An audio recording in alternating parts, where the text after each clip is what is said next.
this weekend. but at least for our basic needs assistance. Right. Well, I think people aren't coming out as much because of the cold. we will go ahead and get started for the sake of your time. This is the Advocacy Issues and Programs Committee. So I guess we'll start with introductions. Start. Sure, I'm Gary Kermes with Greenhouse 17, Contracts and Grant Compliance. I'm Naomi Clute with Lexington Public Library. I'm Jessica Cannon, a Dane clergy, Christian Church in Kentucky. Erica Dominguez, Lexington Rescue Mission. Marty Jones, Community Action Council. I'm Lily Bramley, I'm Civic Lex. Corey Sarah, Lexington Planning. Marissa Webb, Team of Care Coordinator. Jeff Herron, Manager, LFECG Office of Homelessness Prevention and Intervention. Diane Fleet, Greenhouse 17, and HPI Board. David Shad, HPI Board. All right. So if you haven't already, if you want to take a look at the October 22nd meeting minutes. I have trouble with that word, meeting minutes. And if anybody would thoroughly reading those, like to make a motion to approve those.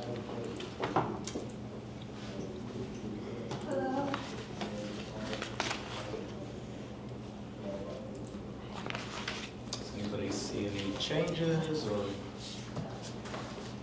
We have a motion to approve. And this would be a full membership vote, so any member can. I'll make a motion. Marty, anybody, any second? I'll second. Okay, all in favor? Aye. Opposed? So move on to new business. We have on the agenda Civic Lex, talk about engaging people with lived experiences. I'll just say a quick word. I've spoken with Boyd and Lily, I think last week. They are working to do a few things, including as they work on the downtown master plan within the Division of Planning, they are looking for some additional input around our unhoused population, what their needs are, and ways that we can attempt to engage our unhoused residents, soliciting feedback towards the downtown master plan. So we just wanted to extend an opportunity, and I apologize to them that due to being this close to the holidays, we're a little bit lighter in attendance. We can definitely facilitate additional opportunities if you don't get everything that you need today, but I'll turn it over to them to engage you in some discussion. Yeah, so it's been really, as we've been saying throughout all the meetings, incredibly eye-opening to meet with so many different people across so many different departments, just to learn a little bit more about the unhoused population downtown. So really, we really want to come to this meeting and just learn as much as we can and learn a little bit more kind of about how have things changed over time. What have you guys noticed in terms of how you guys are working together? Those are kind of the things that we've been kind of wondering as we've been going along. So.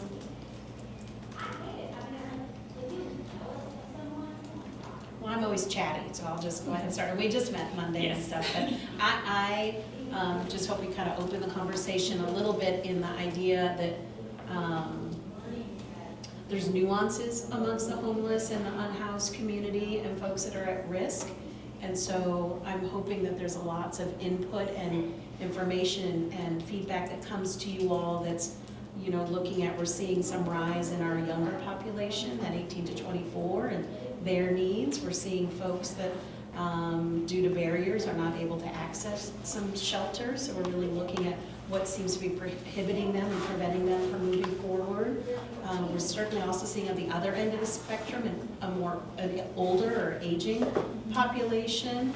And couples, I think, are kind of stand out to me. Other people in the room might have other ideas as well, but all of those communities sort of need special attention, I think, as we're looking at it. And I think there's a lot of expertise around this room that'll address, you know, we sort of, you know, address domestic violence with Marty at Community Action is different, David at Hope Center. So a lot of knowledge around this room in their specialized areas. Okay, I jibber jabbered you all. Now you have to jibber jabber. You gave us all something to talk about. You know, I think also looking at that group of people, and I think it goes with the aging population and just some of the other difficulties. We see a lot more of our population that have chronic health issues, that are disabled, that have some pretty serious conditions that make it difficult for them to live on the streets, but also sometimes live independently. So I think the population, as it's aged, has become sicker, for lack of a better word. But and just on the shelter end, I know that has been a huge issue for us and something that we've had to adjust to over the years. But it isn't like just now it happened. It's been this slow progression over the years. And you know, we have like Health First is talking about potential for a medical respite right now. And so I think there is some recognition that those are some issues that need to be addressed, but they're hard issues to address. So it isn't like low-hanging fruit. It's probably some of the more complicated things we'll deal with. And I think across the different populations, that is something we're seeing. I would add just kind of in terms of population trends, in addition to youth, we're also, in our most recent point in time count, we saw a significant increase among families with children. And that can kind of change year to year, but I think pretty consistently the last several years we've seen higher numbers of families. I think a lot of that has to do with, again, you know, the things that we discussed in our independent talk about. Average rents being high, vacancy rates being low, more landlords being hesitant to take vouchers or third-party assistance. As David kind of touched on, we do see a lot of more complex needs. Sometimes that's our older population, sometimes that's just more significant disabling conditions that are presenting. And even though we've always kind of traditionally had a little bit of this, I think increasingly we're seeing a lot of kind of, for lack of a better term, patient dumping. People who really need a level of care like a nursing home, who are kind of just being dropped off at shelter, even though shelter is not equipped to meet their needs. The levels of staffing, the levels of knowledge and experience around, you know, we're not medicalized staff within a shelter. I would also say that it's markedly different to do this work after COVID than it was before, and it's not just the increased affordability challenges in housing. There's reflective of what I feel is a bigger trend with our kind of community and society as a whole. People are a little bit more frustrated and angry these days. I think that goes for people who are in need of assistance. I think they are, there's an increase, and there's not necessarily a proportional increase in resources, and so that's going to be frustrating for people who can't find easy pathways out of homelessness. And then I think sometimes the general public, we do have some folks who are incredibly compassionate in our community, but we have an equal amount of people who really just don't want to see homelessness. I think sometimes that going through the pandemic and sheltering at home, a lot of people that were privileged enough to be able to remain in housing didn't have to see or think about homelessness for probably the better part of 2 years. And then when things reopened and it was more visible to them again, it seems like there's a little bit less tolerance sometimes to stop and think about the needs of the person that you might be seeing in front of you or the challenges that they might have. So I think that definitely creates some issues. And speaking about downtown, it just doesn't seem like there's always a lot of places that people can go and just exist. We get a lot of reports, you know, so-and-so's in the park, and people, are they doing anything? It's during open park hours, so unless they're there after closing hours or there's some kind of law being violated, they have every right to be in that park. They're a resident and a citizen just like the rest of us. So I think those are some of the tensions that we see a lot in the downtown area. people automatically want to equate this population, I think, with things like safety concerns, rather than to stop and think about what they might be going through, and it's unfortunate.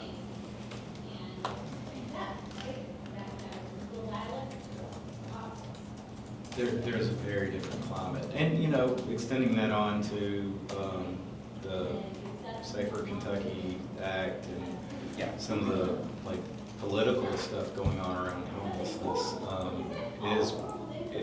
we are in a much more anti-homeless culture than we were 5 years ago. I definitely think that impacts how the average person approaches the issue, because we're setting a tone at a certain level. We have the implementation of House Bill 5, obviously, last July, so that's definitely post-pandemic for us. And then a lot of the changes that we're seeing now with things like continuum of care funding is a lot more shift away from permanent housing to more temporary, time-limited housing, more focus on requirements of service, and kind of moving away from evidence-based best practices. A lot of expectations of someone maintaining very, very high levels, like 40 hours a week of supportive services, or requirements to work. Overall, it feels a little bit like a shift that's almost kind of like victim blaming, like why don't you just pull yourself up by your bootstraps, instead of trying to fund proven models at levels that can actually be effective. I think the world at large is a little bit frustrated with the homeless services field because they feel like we haven't been effective, but I don't feel like they understand some of the barriers that we face, or know that we've not been given the sufficient levels of resources to actually be as effective as we could. I did want to ask you guys a little bit more about resources. How do you guys feel in terms of like, you guys are doing grants, how is that kind of going? How's it going with like just getting money from the city and like working with them? Like, how is that all going? And with private donors too, I'm assuming there has to be some private donations, so, yeah. I think in terms of the grants, the HUD COC changes are huge. But even aside from that, we went through a very long period where there were not a lot of grant opportunities at all for even like substance use programming or mental health programming.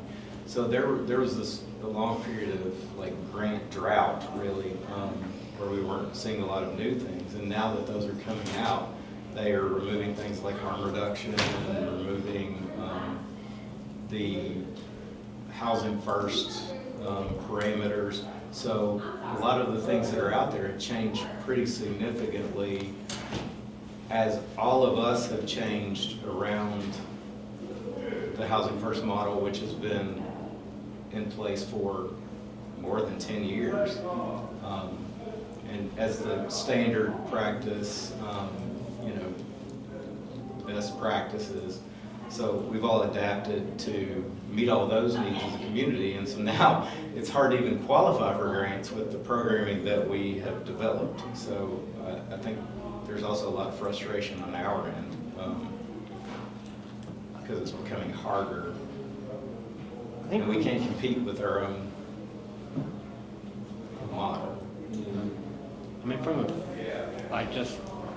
at the federal level, in terms of the grants, it's been, or funding, it's been kind of, this past year has been sort of a roller coaster ride because you have one thing that comes out one day and then there's like, legal challenges and things. So that's kind of been the theme of the year. It's like, there's just been a constant change in terms of what to expect.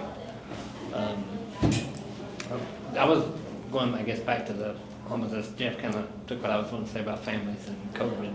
I will say, as far as families go, I do think there's been an increase in the at least anecdotally, in the reports that we get of children who may be sleeping in cars with their families. I know in years past, I think it was more frequent to see, children staying with family members or friends. Their parents were sleeping outside, but I think we get more reports now. More often we get reports of kids that are staying in cars with their families. So, And I'll add too, I know this has been looked at the state level, but just the availability of housing, and that's really pushed, sort of had a trickle-down effect, and so those at the bottom, especially the population we serve at the very low income level, I have seen, we're just having a more difficult time in trying to identify housing, or because the rents have gone up or to maintain that.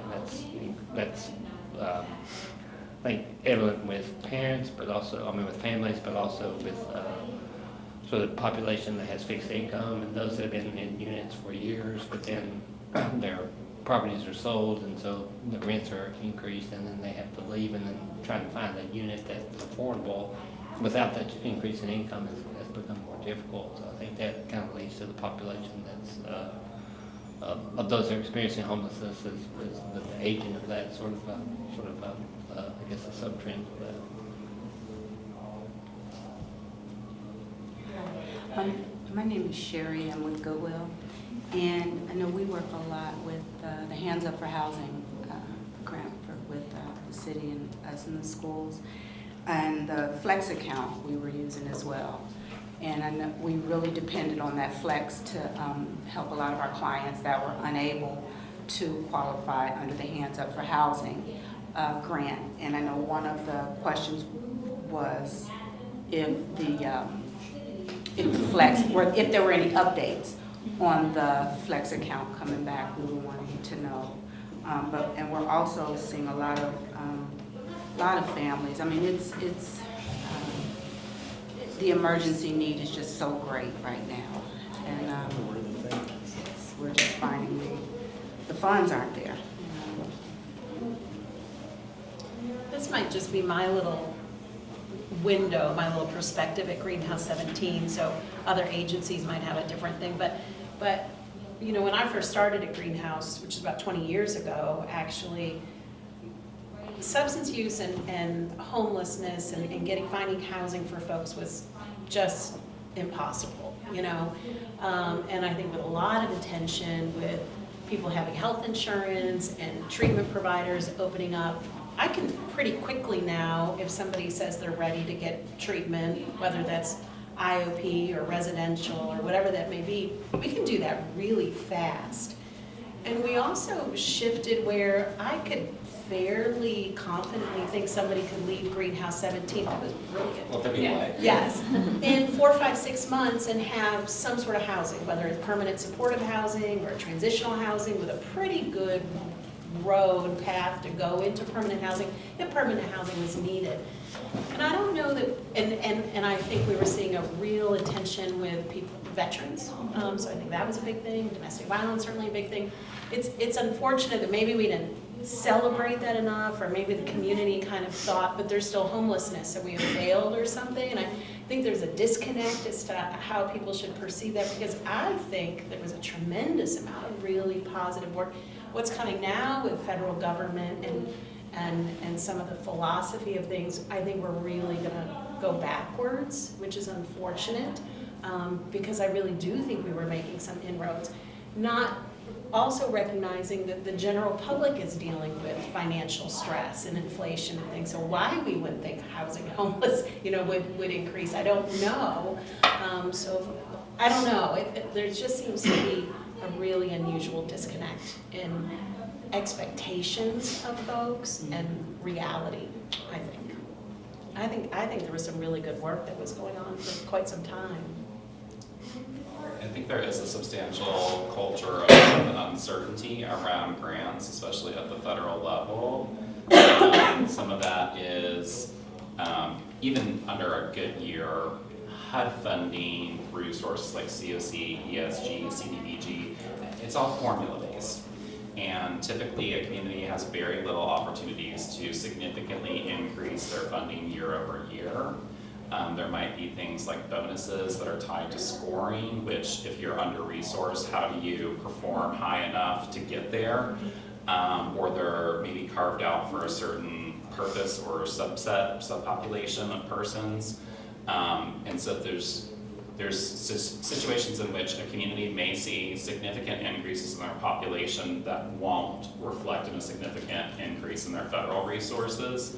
And then additionally, you compound that by having organizations that now have potentially moral conflicts or considerations about, do they continue to take federal funds under the terms that it now is presented with, and knowing too that it might be an unstable source for the future. On a given week when I do not have any kind of request for proposals out or any kind of open funding opportunities, I might have 3, 4, 5 individuals or organizations reach out to me trying to explore funding opportunities. And given that we are seeing stagnant or decreasing federal resources and no state resources, people look to the local government to pick that up, and I feel, and obviously people are welcome to have other opinions, where I work with so much of our financials, I see the money that we are investing, and I know how much we try to be flexible and meet needs that arise. It's just becoming harder for us to be able to do that because the needs are so great. It seems like every time we turn around, there's some other source that's kind of decreasing or going away. It's something else for us to attempt to take on or mitigate. That's a good point, Jeff. Like, we have this huge gap between federal funding, which is way insufficient already, and local funding, but with nothing at all from the state. Like, it is, like, we've gone a couple of times to meet with Reggie Thomas and just a couple of the Matt Bledsoe and just all the people that we might know around here. And, like, they support the cause, they just don't put any money behind it. And I think that the lack of, like, state funding on a continuous basis it's problematic. And I don't see that as changing anytime soon. Because I just think they feel that it's the local government's responsibility, and there's not money there to actually support that viewpoint. You know, they're not passing down money to local governments in a way that is earmarked for homelessness or affordable housing. So there's a huge disconnect about what we need to do to address homelessness. And it's also very political. So if you all would like further discussion, please see me in my office after. But it's become very political in terms of, you know, what things we're funding and what we're supporting. And, but there's not a lot of, it all falls to local government. And to be frank, there's just not enough money in the local government budget to even, Jeff is doing a lot with the money he gets, and that, it's just not enough, given that no other sources are out there. I mean, $2.5 million on a federal level is nothing. Like, it's like some pocket change. But they make you jump through a hell of a lot of hoops to get that. So, people just don't. They complain about people being homeless in their face, but also don't want to support measures to actually reduce that. So It's interesting, though, that the state's not assisting, but when the city did the local ordinance where you had to accept voucher, there was great comfort in coming in and undoing that. Yes. So a little involvement in that, you know. In the wrong direction. In the wrong Yes. direction.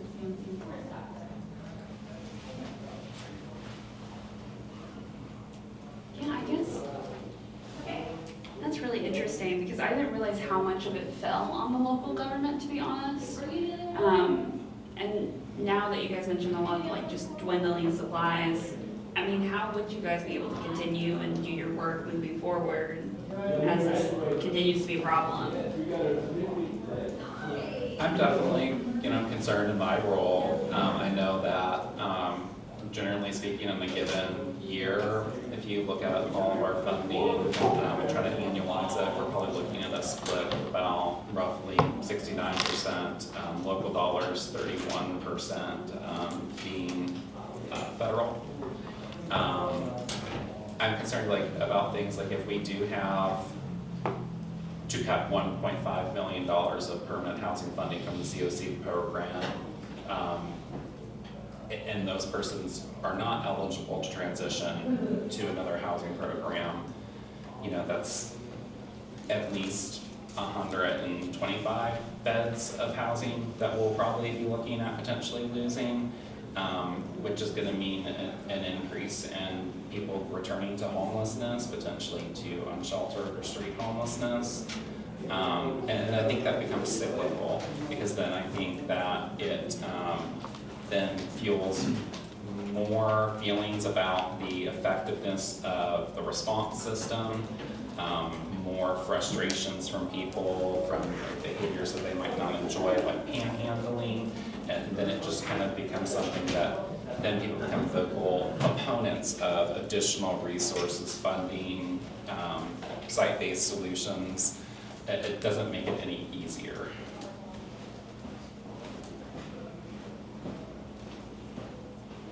And on a federal level, it's almost impossible to get just straight up homeless funding outside of like the HUD COC. You can't get funding for emergency shelters under any circumstance through federal government. It's just not part of the things. Maybe now, I don't know. But it's not something that's out there. So I think a lot of so we talk about needing more shelter beds in Lexington that serve these different populations. There's no federal dollars that are going to support that. That's all Lexington coming up with money to support that. And like, we had that, I don't know, the Ben Carson had that thing where he said we were in the Vision Center and came on this big dog and pony show here. And then like, we try to get them to advocate for actually having federal funding for emergency shelter. No, it's not. It's a non-starter. It's not even something they're willing to About consider. a year ago, the Department for Behavioral Health had solicited information from us to try to arrive at what a cost per person was for shelter.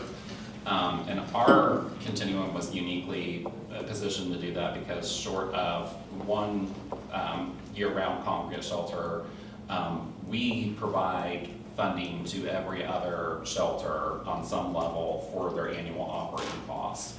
And to David's point, there's very little that's available at the federal level.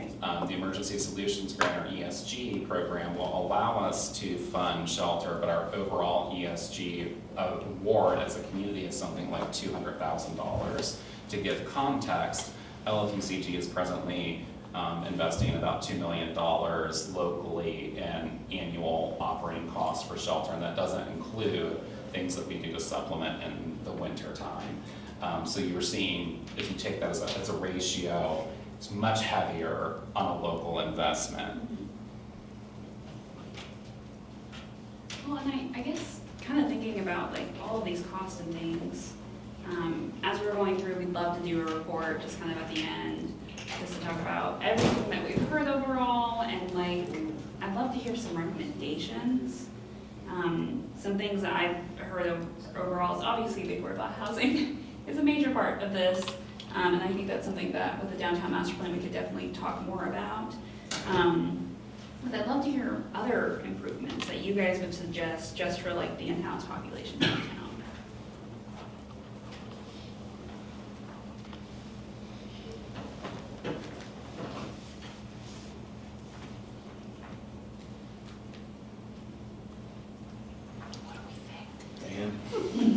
I know that's a big question, so you guys can ruminate. Well, I think that any other responses to that question would have to have the housing component as part of it.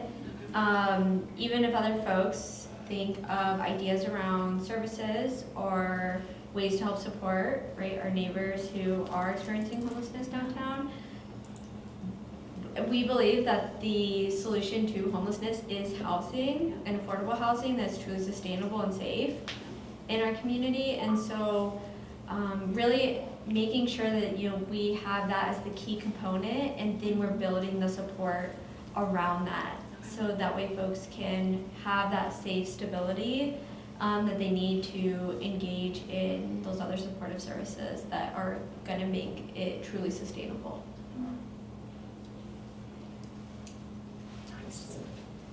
I kind of agree. Like, I feel like we are at a stage where we are frustrated with the fact that we cannot service our way out of a housing crisis. So I think it has to be creative in how we would get to some better solutions. I think that we're going to obviously have to increase some of our local strategies for funding. I think we're gonna have to find more clear pathways for local entities like faith groups, business owners to be a part of solutions. I think that we are going to have to find ways to reduce barriers to development of affordable housing and find ways to incentivize it and bring down cost and make policies and processes easier, less time intensive. There's a lot of challenges, but I think a lot of it is hard for us in this room to wrap our brain around without focusing at the center of housing. I think that's really good to hear because that is something, so not just the unhoused population coming into conversations with the community, but also affordable housing has always come up every single time. I think that's probably our number one thing that we hear. So I think that makes a lot of sense. I think some of the questions I have just in terms of like affordable housing and creating that sustainability is from a lot of different folks I heard about. Just being able to help the in-house like transition into those homes and be able to like support themselves and feel good supporting themselves. Do you have any recommendations on that? Like how to get them into that place of like, I feel good? Or would it need to be like more like staffing around like, more shelter work?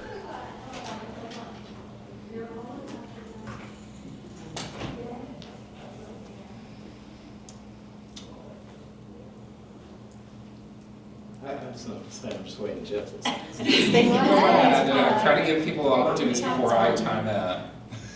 I think it's very important to, like, the transition from shelter into housing, I think is important. I think the trap that we have to avoid is thinking that we need more shelter, or now the trap that we need more transitional housing. If the last step is not going to be actual housing, because you're not transitioning to anything, so we just create a different homeless population that just happens to be in the same place for 2 years. So I think as a community, as homeless providers everywhere, I think need to be hesitant for plans that only create an answer in the very beginning but don't go anywhere. Because I'll tell you, like if you look at our percentage of how many people we house, it's low. It is very low because where are we going to house them? That part isn't developed. And you can create all the shelters in the world. They're just going to fill up and fill up and fill up until you house people. And you know, I think on our end as shelter providers, that we need to provide good case management. We need to like teach life skills and help people connect with good jobs and connect with resources that already exist in the community. And I think all of that's like what we do here in this room is bringing all the service providers together and connecting. But I think there's a lot of reservation on my and all of our ends about the potential that we just overlook the solution for more steps. For, you know, we can be more homeless friendly in Lexington. We haven't been that far removed from the period where I felt like we were very homeless friendly. You know, even if you think about like bathrooms downtown, you can go to a parade and there's nowhere to go to the bathroom. Like you can't all pile into the bathroom. You know, so we can be more homeless friendly, but again, that creates this issue where the optics are, we're giving people bathrooms downtown, we're gonna hang out downtown and then just create more trash and more, it goes on and on. It's because the public perception is negative right now. So I don't know, I think there are a lot of potential solutions around public education about what homelessness is, what it is not. And I think, to be honest, it's like shelter providers, a lot of that should fall on us to do. But it is so negative right now. I think we have to change that climate however we can. And there are some folks that really could use wraparound services, certainly not saying that, and could use that benefit. But there's a lot of folks that honestly, they're doing everything that they possibly can do. They just don't make enough money to live in a town at these prices. So that has to be the conversation, not only enough affordable housing, but people's salaries just are, or income or social security, whatever that is not enough to meet what it takes to live in this community. They might be working 40, 50 hours a week. They just aren't gonna make it. And so I think we have to recognize that as well, that there is just a struggle. The math just doesn't add up for a big chunk of our folks. And then when you talk about medical care and stuff, they're not gonna work any more than what they can, like they're just not able. So being able to talk about diversion of people from going into shelter, not feeling like you have to go to shelter first to go and then move forward, because you lose everything when you come to shelter. So if we can keep that, and again, there's a real philosophy issue there of when are you going to give people money, like, you know, I think there's probably much more cost-effective ways than assisting people that are at risk of homelessness or homeless than shelters. That's a whole nother, yeah. It's expensive. Like, It is. and We probably better just give people money. Yes. That'd be a problem. I should not talk, but yes. I want to come to this back office meeting. Yeah. I do feel like, I think that's true. I think there are a lot of solutions that we could give that just are not going to have support. It's not palatable. I do think that, because this is a conversation we've had at every single meeting about public perception, I do think a public education would be incredibly beneficial. I do wonder if having it fall on you all would not necessarily be completely fair though, just given how much capacity that you guys have. So maybe if there was like a way that there could be like input from you all, just not necessarily having to do all of the hard labor of like getting this out there and like doing that. If there was a different way that we could go about it, I think that would be interesting, because I do think that's a huge part of this. It's just like, how are like the public actually, one, understanding homelessness, and two, interacting and having those conversations every day. So I think we're not big enough cheerleaders for ourselves. Like, I think, and that's really what I mean by that. Like, we don't share our successes nearly as much as people share our failures. So, you have large groups of people who think, well, they're not doing anything for homeless, but they don't see all of the people who have been housed or helped, or, the people who are in treatment. This whole campus is people in treatment of some sort. I think people don't see that. And we have to be able to convince people that we actually know what we're doing with the money that they give us if we want them to keep giving us money. And I think that connects with your point about capacity. I think part of the reason why we don't do enough of that is because we're so exhausted. Yeah. We have to feel that generally for frontline staff, pay is very low. It forces people to work very hard. It forces people to take on a lot of secondary trauma for people who are struggling to get by themselves. And then if you are talking about a level, once you get to be, an administrator or a leader in this field,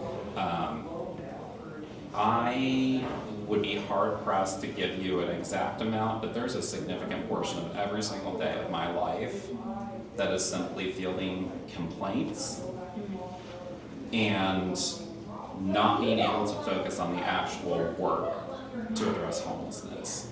We have to cover staff turnover and gaps. We have to deal with crises. When I spend 3 hours in my day on the phone addressing complaints, that's 3 hours of my work that has to be done at home or on the weekend. And so then I end up with 1,000+ hours of leave that I can't use. And you run out of steam.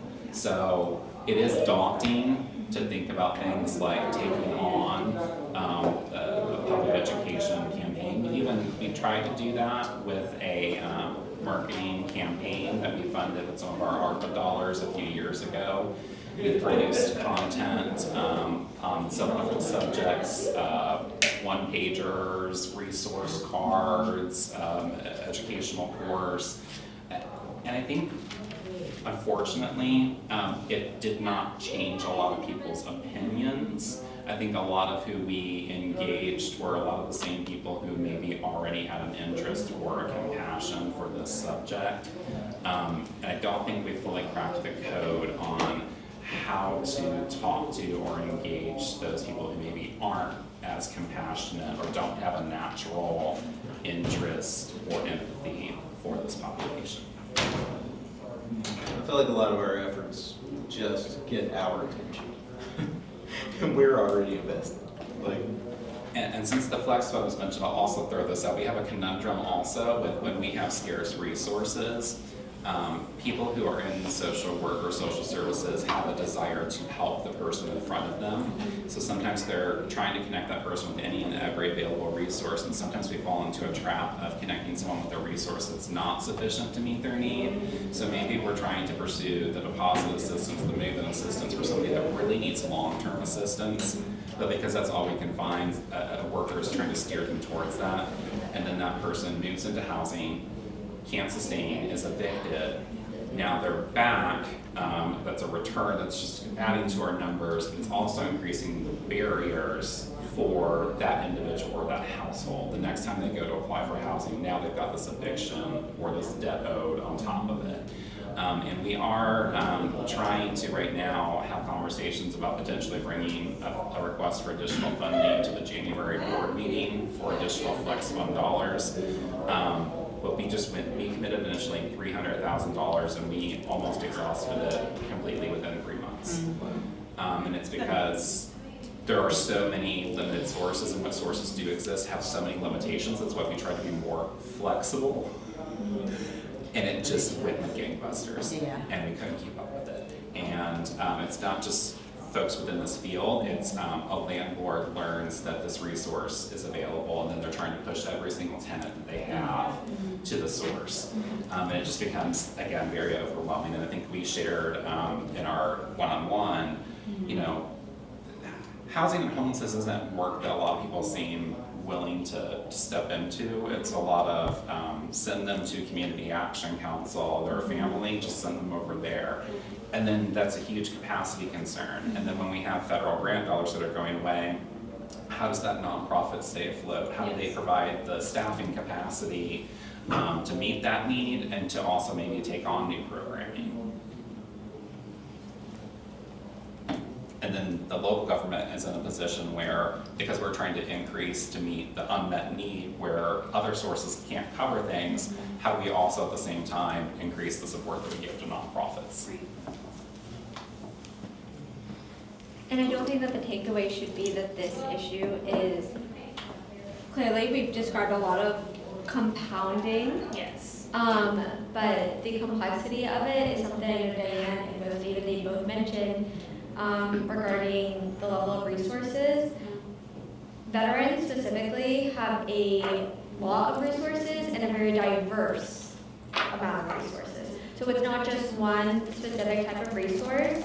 And Lexington as a community, we have effectively ended veteran homelessness because we are able to engage with an individual experiencing homelessness who is a veteran and be able to point them in the diverse resources that are well funded, and we are able to move them to housing quickly, so then, right, when that need is taken care of, then it can be more like, when I go downtown to visit a parade, I would use the restroom, not because this is maybe the only restroom I would have access to other than a public library. And I think that that's something that we should be keeping in mind, is that if we are, the difference between the general population and the veteran population is that the veteran population is quite small compared to the vast amount of resources, and we have the inverse, where we have very few resources for the vast general population. And I think that we should be really congratulating ourselves and really demonstrating that achievement of reaching that of effectively ending veteran homelessness is something that, with similar investment, is something that we could potentially try and replicate. We have those skills. Wouldn't it be interesting to glean from though, like a domino, like, okay, we've done this, and this is what it took, so now it's gonna take this for, families, or something, you know what I mean? Exactly. And use that as a beacon a little bit, as opposed to, it is doable. It could be a little bit of the communication, it could be the sellable point of, if you have the diverse pieces, and you put enough resources, you can, in essence, take away homelessness of veterans' experience, so we could do that with other populations too. Exactly. I think being able to explain that these are compounding factors that really lengthen an individual's time experiencing homelessness, but the complexity of it is solely because of the lack of resources, not necessarily because of lack of ideas. It's a lack of public perception. It's a lack of funding that we would have. It's that we have very restricted funding, as Jeff stated. So we do need things to be more flexible, but then that money is limited. So I really think that being able to communicate that those accomplishments are something that can be replicated, and that is something that just we can use the knowledge and expertise that we have within our system here locally and be able to apply it to specific populations as a way to really engage not just the folks in this room and our broader service folks, but also the general population, the general public who genuinely cares about this issue, whether or not we care about it in the same, we're coming to it from the same perspective of care. If they're reaching out and spending 3 hours making complaints, they certainly have a lot of opinions about it and they really care about it. We just need them to be working together. That we have solutions, and we just need to work together to see them through. How would you guys like to work better with the community in general on this issue? And it's okay if you don't see a way forward with that. That was just something I was wondering too. Like, if there's like a way that.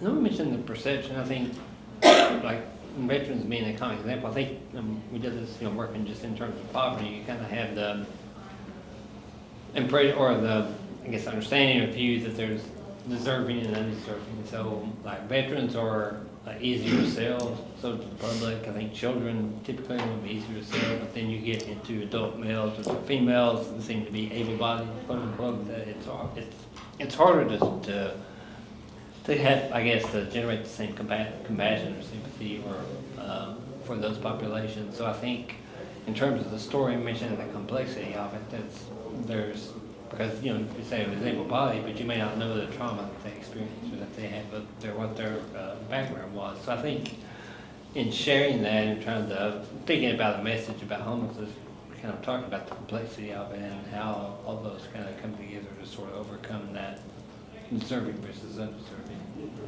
perception. I think it would be helpful if we could get community members to engage in existing platforms to discuss and explore the issue of homelessness. I think one of the things, going back to that theme of capacity, that is very difficult in a role like what my office would serve is, if each individual person, group that has an interest in doing anything comes to us and they want us to give them a whole education on homelessness and help them figure out how they should be involved. it's really challenging, and sometimes even like if I have somebody that's interested in volunteering and I try to ask questions like, well, what are you interested in? Are there populations that really speak to you? Are there skills that you feel like you would have to teach or offer someone? How would we best utilize? Sometimes that's not met very well. Sometimes people don't take that very well.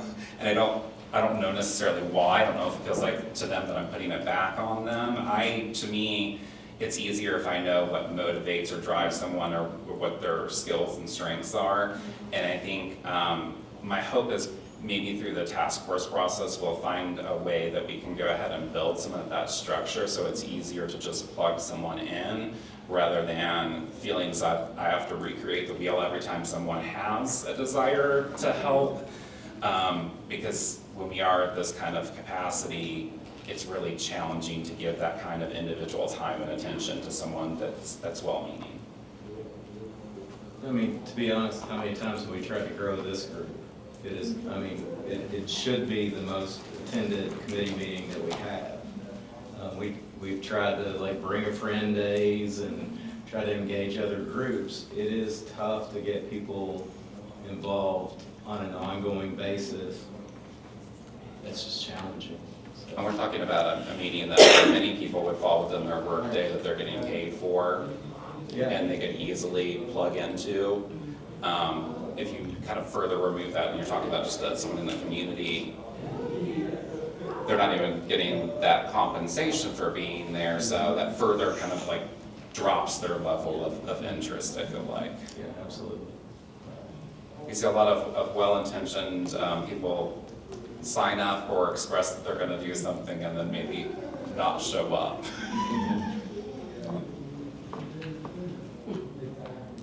Which register for the point of time count, right?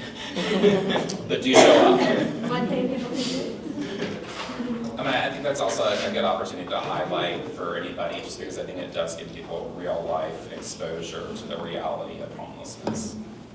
Well, I do want to ask you guys, just like last question really, about this, because that's something Boyd and I talked about potentially doing, is doing these Lex counts, and I've never heard of them before, so I would love to learn more, and if you guys have anything to share about them too. I can. It is our continuing business, but I can say it now. So our LexCon is going to be happening on January 28th, 2026. It occurs from 10 p.m. to midnight. Part of what we do and part of the reason why that is happening at that time is for a couple of reasons. One is HUD requires that we have a point-in time count to give us a snapshot, on any given night, what does homelessness look like? How many folks are there, right? So not thinking annually how many folks are we serving without our whole system, but on any given night, what is the capacity of our shelters, emergency shelters, how many folks are residing unsheltered, et cetera. So we conduct a count every single year on that last week of January, one, because it's likely going to be quite chilly during that time, which means that folks are going to engage in shelter options that they may otherwise not engage in, and also for that time, so that way we're not duplicating efforts, right? It's not somebody who maybe was hanging out at the Hope Center or then have left because it is 10 p.m. to midnight. We're trying to make sure that we're not creating any duplication of efforts. So folks will go out in teams of 3 to 4 individuals. If they are a community team, we're going to try our best to pair folks with a provider team, so that way you have a little bit more experience. And then we have folks in the community who would be able to ask and engage with our partners about, what does this typically look like? Have you done this before? Is this an increase of folks experiencing homelessness? Last year, was the biggest increase in population. They'll be able to answer some of those questions.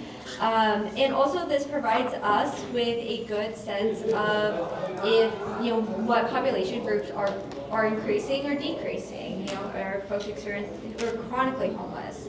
Is that increasing? Last year we saw our biggest increase in youth and families, which is a trend that we, or kind of a buck against a trend that we had seen where those populations were somewhat stable until last year.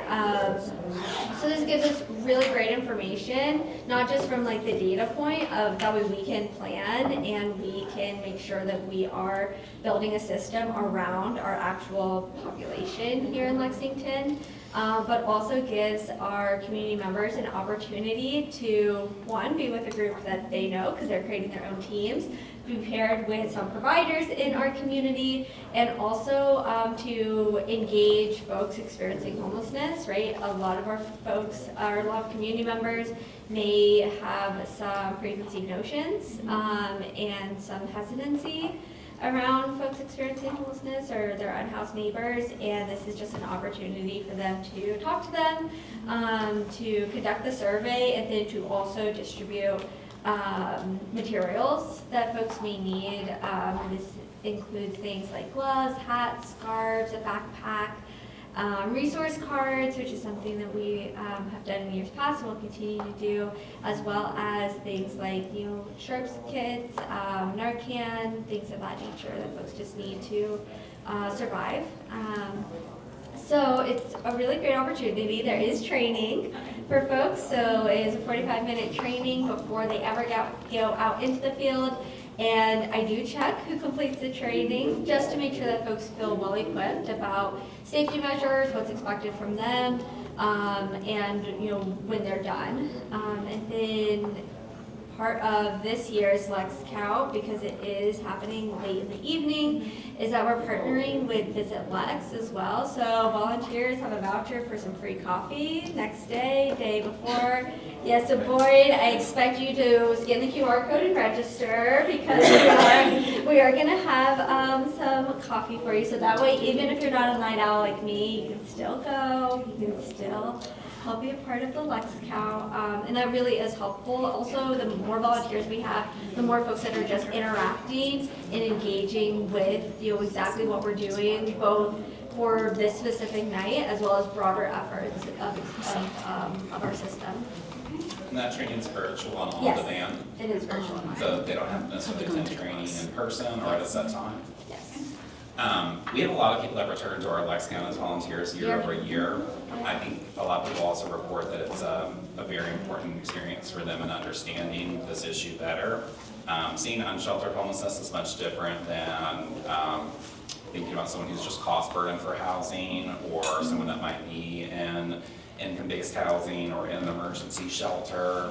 And I think too, it helps people humanize the person in front of them because they're engaging them at the very least in survey. And a lot of our people are very conversational. You'll ask a yes/no question, you'll get a whole chunk of their life story. I also think sometimes people don't think about some of the challenges that we face in this work in terms of we can get someone to shelter, that doesn't mean they're going to stay there. We can get someone permanently housed, and that doesn't mean that they're going to stay there. Example being, we housed a lady with one of our providers that specializes in serious mental illness. They got her into housing really quickly, great program with a lot of support. Unfortunately, she was not receptive to medication, and she was convinced that there were listening devices in the walls, and she fled that apartment.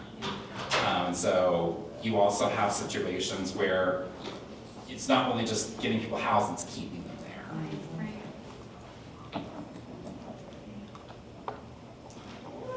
I just want to say thank you guys so much for talking with us and answering all my questions. I know that was a lot, but I really do appreciate it, and I'm really interested as we go along to hear from some others. We've got a few more people to listen to, and then we're planning to speak with the unhoused population in January.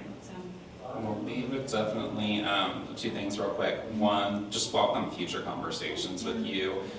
Just talking about the way that we do have that desire, but sometimes we almost have the capacity. Yeah. If there's ever anything that you want to partner on, we're welcome to receive a little bit of help in engaging the community. And then you mentioned engaging the unhoused population in January. I know it's going to be late January, but if you have anything that you wanted us to include in the gift bags that we distribute to those that we find unsheltered, a flyer for an event, anything like that you have, we're happy to get that out. Sounds great. Thank you, guys. Thank you very much. She did all the questions, but I've been doing this with her for the past few weeks. And there's nothing I can add. Whatever she does it so well. So thank you for your time. And as always with guests, we try to put you early on the agenda. You are more than welcome to stay, but if you have other needs, we definitely understand if you need to come. If, one last thing, if anyone's interested, you guys are more than welcome to email me. My email is lily@civiclex.org. So if you guys have anything else to add or anything to share, we would love to hear. And that's Lilly, correct? Yep, 2 L's. But yeah, I think we actually do have to bounce. We have another meeting directly after this. Understandable. But thank you all so much. Thank you very much. Thank you very much. And I guess we'll move on to task force item. Yeah, just wanted to go ahead and share a little bit of brief information around the task force. I know as that initially kind of was announced, there was a little bit of time behind the scenes that things were being kind of pulled together and some people were kind of wondering what was happening. Obviously, we announced that the first meeting occurred in November, and we've started to develop a little bit more structure. So moving forward, we are going to be meeting the second Wednesday of each month at 3:30. Meetings should last approximately 3:30 to 5 o'clock. Almost all meetings will be held at the third floor conference room of the Phoenix building. In February, we do have to take a break from that space, but we do have an alternate space plan, and we'll give those details closer to time. We've also went ahead and established the subcommittees that we're going to be working with. Those subcommittees will also be open to the public. It sounds like most of our subcommittees are planning to meet the first week of January, just ahead of the January task force meeting. So those will be announced at least about a week in advance. We are going to have a funding and partnership subcommittee. We are going to have a supportive services and prevention subcommittee, a peer cities and shelter models committee, and a community engagement subcommittee. So all of those obviously have a clear tie to the goal. We want to see if there's things that we can replicate. We want to see if there are communities that we can help learn from. We want to understand how we can better engage the community, not just in terms of the task force itself, but kind of long-term engagement. Knowing that there are some threats to grant funding, how can we build sustainable funding and invite new partners into the work? And then how can we build additional services beyond the beds that we need that help to house people and keep them housed? So definitely if you have an interest, you are welcome to keep an eye on the task force website on LFUCG's website, which I'll see if I can find a succinct address for. It might be a long clunky URL, but you can also always sign up for our mailing list and we will get that information out to you. All materials are placed on a drive in advance of the meeting along with the agenda, and Lex TV is assisting with recording all of those meetings. And if there's not something else that's being broadcast at that time, we're also streaming a lot of those. So definitely participate in that process, whatever way works for you. But we do want it to be an open, inclusive, and transparent process. Any questions about that? And Marissa's already given us our Lex count, unless there's. I have one update that I didn't feel like was totally like a little too in the weeds for Civic Lex, but I want to bring it up here. So breaking news, we finally had one HMIS lead webinar from HUD in the past, I think, 6 months. So I asked Adam if there was anything within the webinar that I should be bringing to this committee. And one of the things that he had mentioned was that HUD confirmed that the 2023 PIT and HIC notice is going to be in effect for the upcoming count, minus the gender element that was applicable for 2023 and 2024. William Snow, who is with SNAP's in HUD specifically, said that as of right now, we will not be collecting sex per HUD, but that could still change at any time. And when I asked for clarification to determine if that was him actually saying it or if it was just Adam's interpretation, he said that Snow did explicitly state that that could be subject to change. So I guess it's still a staying on question our mark. interview-based forms until we know. Yeah, still a question mark. Can't you see them asking after the fact? Yeah, but as of right now, expected to follow 2023 guidelines and not collect sex. We likely will keep that, our forms as is, as both collecting sex and gender until probably we go to print, just to make sure that we are not removing it, just for it to be added back later. And that way also it's for clarity. In thinking about this, I've already planned to have as a part of that training, a little cut and paste option. So if we are able to remove sex, we can go ahead and just insert that part of the training in, so that way folks are receiving that information as we know it as well.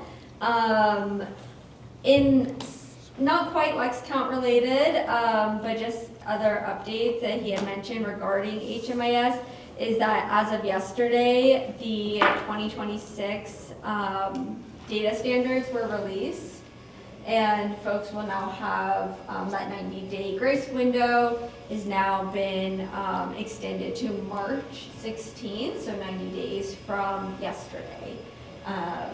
So just general, but bringing it back to LexCount, please scan the QR code and get that link to sign up on your phone, and then ask your peers, your friends, your church members, your community, your colleagues to participate. That is our biggest need this year, as well as every year, is just to make sure that we have folks that are going to be participating in the LexCount, and our volunteer groups are established. So please, please, please volunteer. I think that's all I have. Chris is not here, and I don't have any updates. I will get with Chris offline, and we'll make some movement prior to the next meeting for targeted youth sports. 1915I RISE initiative. We were to have a meeting on Monday of this week with the state COCs and the Corporation for Supportive Housing. That was canceled, so unfortunately we don't know of a lot of updates. Our last meeting before that, we were made aware that there are currently only 4 assessors on the state's end to potentially connect people with those housing supports through the RISE program. So there's a lot of questions about how they're going to operate the needed capacity to serve everyone that's eligible, how people would access an assessment, if those assessors are prepared to travel, and if they are capable of traveling the entire geography of the state. I know there was one assessor in Richmond, one in Elizabethtown, and then the other 2 are escaping me at the moment, but it does not seem sufficient to cover everything, and there's still also some alignment that needs to be done between the behavioral health and Medicaid side of things and the continuum of care and its processes. A lot of it doesn't look like it would mean a lot of significant modifications from things like our coordinated entry process. It's really just waiting on the state to be able to kind of finalize some of their approach so that we know if we do make a modification to something like our coordinated entry assessment, what's the correct way for us to do that to align language and make sure that we're collecting what needs to be collected. We had initially been told that would start as early as January, but we'll be in touch with updates when we have them. I think that's going to bring us to Me again.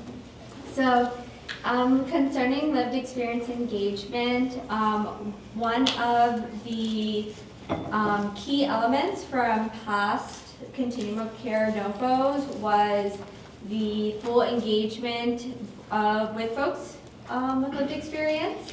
And that's something that we did not see in this past NOFO, and something I'm gonna maybe assume, hopefully incorrectly, but that it may just not be as intensive as a priority for this administration. However, even with that, I still think that there is a lot of benefit and a lot of just having folks with lived experience as a part of our conversations and key drivers of policy and decision making.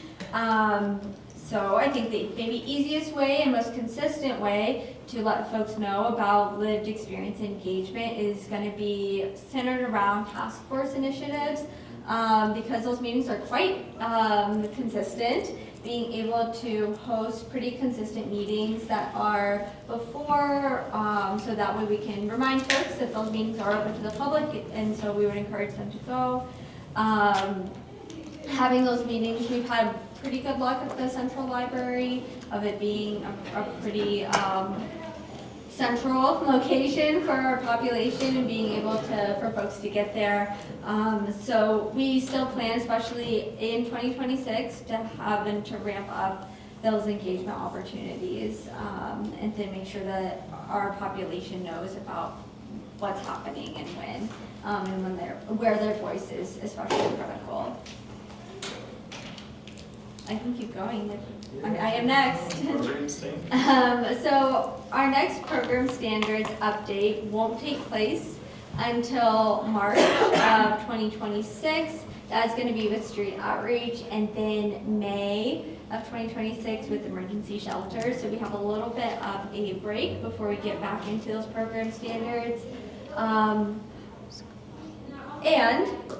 However, we saw a lot of changes with how our rapid rehousing and permanent supportive housing specifically, how those programs looked, as well as the continuum of care funding now being applicable for things like street outreach, and the HUD threshold requirements that were new for all of these different projects. And I think perhaps at current, it may be best before bringing any new updated program standards to a vote here, that we make sure that they are in compliance with HUD priorities and standards, if only because we do need to make sure that, you know, if HUD is adamantly moving away from something like housing first, and all of our program standards require housing first, but that's no longer the reality for our permanent housing projects through continuum of care funding. We just want to make sure that there's consistency with our projects, with our standards in our community. I know that I have repeatedly stated, right, that these standards are the floor, not necessarily the ceiling. So that means that we can go above and beyond these standards, but I think at current, we should be especially mindful that our program standards are going to make sure that it's not holding a requirement that then none of our permanent housing projects can meet necessarily because of the funding source requirements. So, and we know that, right, it may not be exactly quite a one-to-one the way that permanent housing is, but we just want to make sure that we are doing our due diligence, and HUD does have and know the Control F feature for documents, and does have their list of keywords that they're searching for within documents, and we just want to make sure that we are ensuring that we can continue to receive one of our biggest funding sources for permanent housing. So. We'll keep the real standards on file. So Yeah. We always have version history, so we can always, you know, push forward, but we just want to make sure that we are setting programs up for success in their funding sources as well. So now we're at other issues or public sharing. Does anyone have anything would like to share?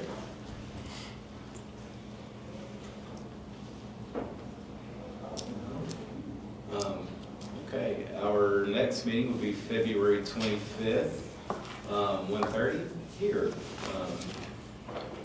So if no one, And we will, now that this is our last meeting of the calendar year, we're going to be replacing the calendar that's on the LFPCG website and the COC's website with the calendar year 26 schedule of meetings. Definitely pay attention to those. We do have 2 meetings for committees, data and systems integration and program performance and evaluation, that will have new homes this year. This is the only committee meeting that will remain at Don Ball Campus Center. So just want everyone to know, I will bold, underline, put it in red text and reminder emails, but someone's gonna show up at the wrong place and you'll panic, and it's okay, we'll get you there, but look in advance. We'll also push that out through our email list so that you can have that without having to go pull it from the website. And to make sure that you are on that email list, be sure to sign in before you leave. Thank you. in the spirit of Bruce, motion to adjourn. Thank you. Thank you. I talked to him the other, well, not by phone, but I texted him. Did you talk to him? I haven't talked to him in, I guess, 3-4 weeks, but right around the time of the November board meeting. Me too. We have chatted.